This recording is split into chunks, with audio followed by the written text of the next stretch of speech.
post-production hollywoodienne. 4 caméras, c'est du jamais vu. Vous voulez acheter une voiture électrique, mais vous n'avez pas forcément un budget extensible, eh bien Renault a la réponse pour vous avec cette Twingo électrique, Alexandre. Renault arrive 3 ans après la Smart 44, qui est exactement la même voiture, sauf que ce qu'a fait Renault, d'abord c'est qu'ils ont bien fait d'attendre un peu parce que les voitures électriques en ce moment ça se vend très bien, c'était pas le cas il y a 3 ans, et surtout ils ont mis une batterie un peu plus grosse que dans la Smart, et ça change tout. C'est la même base que la Smart, c'est aussi la même base que la Clio de 3e génération. La seule différence c'est finalement ce groupe motopropulseur, parce que esthétiquement, va falloir les différencier. Hein. C'est compliqué, alors enfin, il y a quelques indices. Hein. Le premier c'est celui-là, c'est marqué dessus. Twingo Z2 Vibes, Vibes c'est la finition. Le deuxième indice c'est que si on ouvre la trappe, on n'a pas une trappe à essence mais une prise, voilà. Le grand classique c'est la calandre. Alors, une calandre pleine. Elle n'est pas complètement pleine. Hein. Quand tu peux remarquer, il y a quand même encore des entrées d'air ici. Elle est quand même légèrement différente de celle de la Twingo thermique. Et bien sûr l'absence de pot d'échappement à l'arrière tout de même. Exactement. Alors moi ce que j'aime bien sur cette version Vibe, c'est qu'il y a plein de petits détails de finition sympas. Bon, il y a un petit stripping qui est spécifique. Il y a des petits écrous là qui sont couleur carrosserie, ça c'est mignon, c'est plutôt pas mal.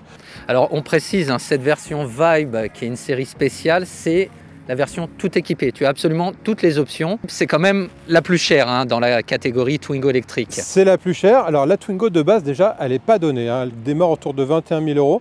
La Vibes, 27 000 €.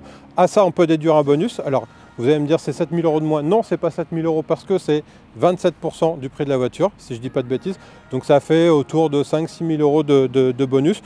On peut récupérer également un petit peu de prime à la conversion et des primes locales. Voilà, on va dire qu'on peut toucher la Vibes autour de 20 000 € et la Twingo électrique de base autour de 15 000 €, tout bonus déduit.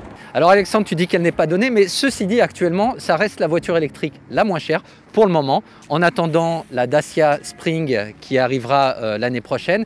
Et également parce que, écoute, ses concurrents directs, à savoir la Seat Mii électrique ou la e-Up chez Volkswagen, pour le moment, on ne sait pas trop si elles vont continuer à être commercialisées. Donc si vous voulez l'électrique la moins chère du marché, pour le moment, c'est cette Twingo électrique. Il y a une voiture avec laquelle je la mettrais bien en concurrence, mais comme tu dis, elle est plus chère, c'est la Fiat 500 électrique qui vient de sortir. Mais effectivement, comme tu dis, sa vraie concurrente, ça va être la Dacia Spring.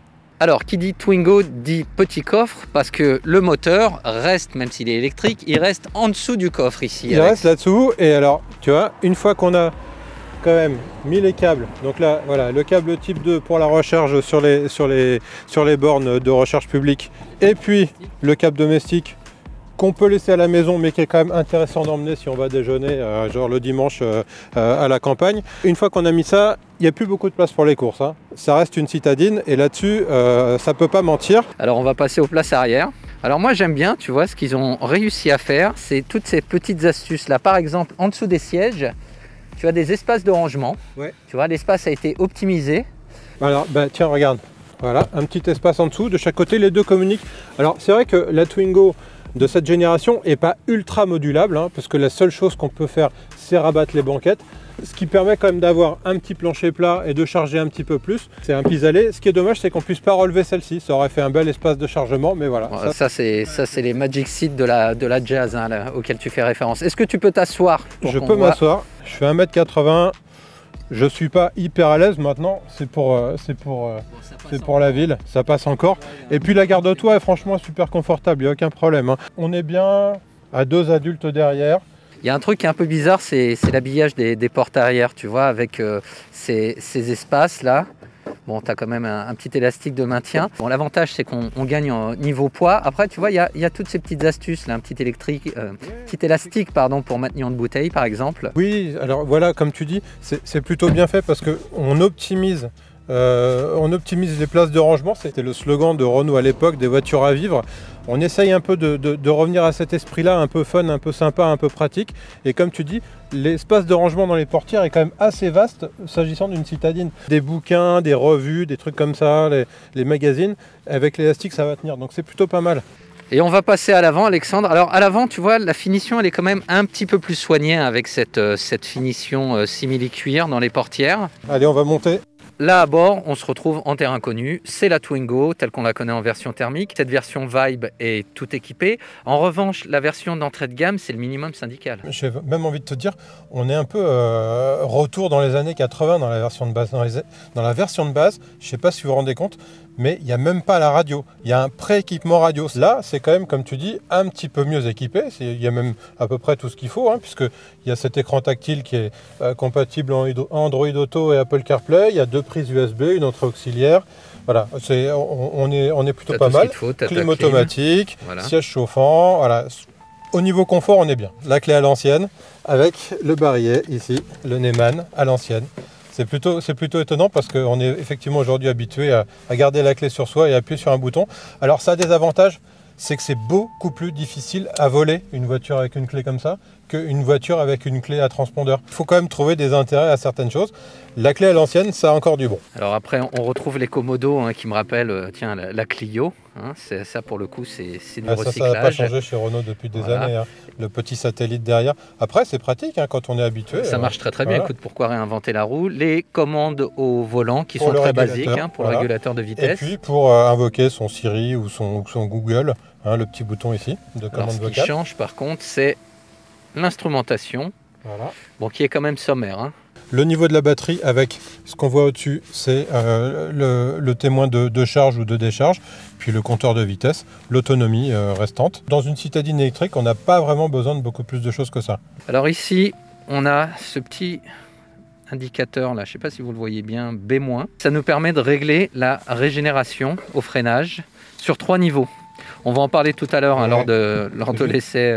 Voilà, on passe le sélecteur dans ce mode-là et là on peut monter et descendre le B qui veut dire brake en anglais simplement.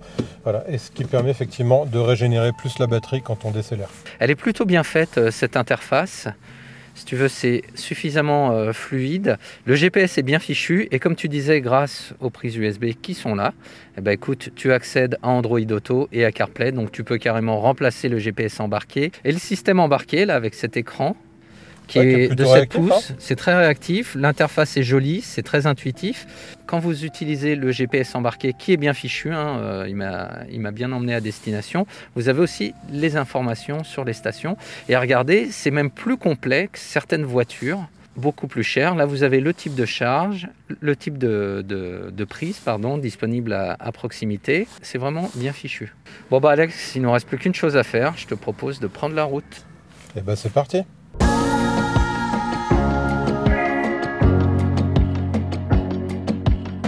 Alors, 81 chevaux, ce moteur électrique, 160 Nm de couple. Bon, c'est pas un monstre de puissance, mais c'est amplement suffisant pour une conduite en ville. Ce qui est important dans la conduite en ville, c'est de pouvoir s'extirper, accélérer au feu rouge, etc. Et là, il y a ce qu'il faut, le 0,50, je crois que c'est autour de 5-6 secondes. Le 0 à 100 en 12 secondes de 6 de mémoire. Alors ce qu'il y a de super dans cette voiture, tu vas me le confirmer, j'en suis sûr. Moi je trouve c'est sa maniabilité et puis ça se faufile absolument partout. C'est hyper agréable de se dire, dès qu'on a 2 voies dégagées, on peut faire demi-tour sans s'arrêter. Elle est basée sur la même plateforme que la Smart 4.4. Ceci étant, sa batterie est plus grosse, on nous annonce 22 kWh. Oui, alors que c'est autour de 15 sur la Smart de mémoire. C'est quand même son point fort par rapport à la Smart, c'est ça. Et ça te permet, donc on a une autonomie annoncée de 190 km, tu peux même pousser jusqu'à 270 km en ville. Tu n'es pas obligé de recharger tous les jours parce que de mémoire, la distance moyenne parcourue en ville en France, je crois, c'est entre 35 et 45 km par jour. Ouais, c'est ça. Donc avec cette voiture, tu peux même ne recharger que tous les 2, 3, 4 jours en fonction de ton usage. C'est un peu le problème en France, tout le monde n'a pas la possibilité de charger chez lui. Et la disponibilité des bornes de recharge sur le réseau public est encore très aléatoire. Donc c'est bien d'avoir une voiture avec laquelle on peut quand même rouler sans passer son temps à regarder la jauge. Et sans dépendre du réseau. Tu peux recharger sur une prise domestique. Bon, faut avoir le temps, ça prend 15 heures. Ceci étant, tu rentres le soir, tu la branches la nuit, tu as de quoi largement repartir le lendemain. Donc pas besoin forcément d'installer une wallbox. Ceci étant, là où c'est aussi très bien vu de la part de Renault, c'est d'avoir mis un chargeur de 22 kW, le chargeur embarqué. Oui, ils appellent ça le chargeur caméléon, effectivement, qui permet de charger jusqu'à 22 kW. Et donc c'est très bien parce que quand tu te retrouves en ville et que tu as accès à l'infrastructure, c'est la puissance de charge maximale que tu puisses recevoir en AC, en courant alternatif. Voilà, et donc en moins d'une heure, on peut repartir avec une batterie pleine. Ce qui confirme vraiment la vocation citadine de cette voiture électrique. Carrément. Alors qui dit électrique dit silence de fonctionnement. Enfin, moi j'ai pu la conduire sur autoroute. Bon, tu as des reprises, tu as quand même des petits bruits de roulement, des petits bruits aérodynamiques à partir de 100-110 km/h. Mais moi je voudrais te parler d'un truc, c'est de la sono embarquée. Parce que étonnamment, si tu as la version avec un autoradio, écoute, elle est plutôt bien fichue. Surtout si tu joues un petit peu sur les réglages, ça vibre un petit peu. Mais voilà, je voulais insister là-dessus. Sur cette petite voiture là, si tu veux, tu as un système qui est plutôt très honnête. Ici, donc on disait, tu as la régénération d'énergie. Après, moi je trouve que toutes les commandes sont très intuitives. Tu vois, les boutons tombent bien sous les mains. Tu n'as pas à te poser de questions sur comment ça fonctionne, etc. C'est basique, ceci dit, c'est très fonctionnel. Ouais. On va parler des commandes typiques de la voiture électrique, les commandes de régénération, parce que finalement c'est ce qu'il y a de plus important sur un véhicule électrique, c'est de pouvoir recharger sa batterie en roulant. Le mode break qu'on peut engager sur la Twingo au niveau du levier ici, voilà, je passe en mode break et là je peux faire varier de B1 à B3. B3 c'est la régénération maximum, ce qui permet au lever de pied de la pédale d'accélérateur une décélération un peu plus importante qu'en mode normal. C'est pas vraiment un one pédale au sens où on n'est pas scotché aux... on doit toujours appuyer sur les freins pour s'arrêter. Sur la pédale de frein, c'est une régénération qui est finalement assez douce. Moi je la trouve pas désagréable parce que c'est comme si on rétrogradait sur une voiture thermique. On a un frein moteur. On n'est pas en train de freiner réellement. À l'opposé, je trouve que les deux autres modes sont pas non plus hyper utiles. On ressent pas vraiment la différence par rapport au mode de ce que tu veux dire, classique. c'est qu'on pourrait très bien se passer du B2 ou du B1 ou n'avoir qu'un B1 en fait. Oui, parce que le réglage est finalement très proche du freinage sans intervention de ce système. Bon, alors je suis tenté de vous dire qu'elle est plutôt bien née, cette Twingo électrique. Elle est parfaitement adaptée pour un usage en ville. On a une autonomie qui est amplement suffisante. On a une puissance qui est bien dimensionnée. On a surtout un système de recharge qui correspond exactement aux bornes qui se trouvent en ville. Donc finalement, écoute, il n'y aurait plus que la question du prix, mais je suis tenté de te dire qu'elle n'est pas beaucoup plus chère que la Twingo thermique. D'autant plus qu'elle est mieux équipée, Alexandre. Elle est un peu mieux équipée que la version thermique. Et à la fin, une fois qu'on a déduit tous les bonus, on est à un prix qui est presque identique. Elle est légèrement plus chère, un petit peu moins de 2000 € de plus. Moi, je te rejoins là-dessus. Si vous voulez une Twingo et que c'est pour rouler en ville, prenez une électrique. Eh bien, ce sera le mot de la fin sur cet essai de la Twingo électrique. N'hésitez pas à vous abonner parce qu'il y a plein d'autres vidéos qui viendront. Et si vous avez des questions, vous n'hésitez pas, on ne manquera pas d'y répondre. À plus. Ciao.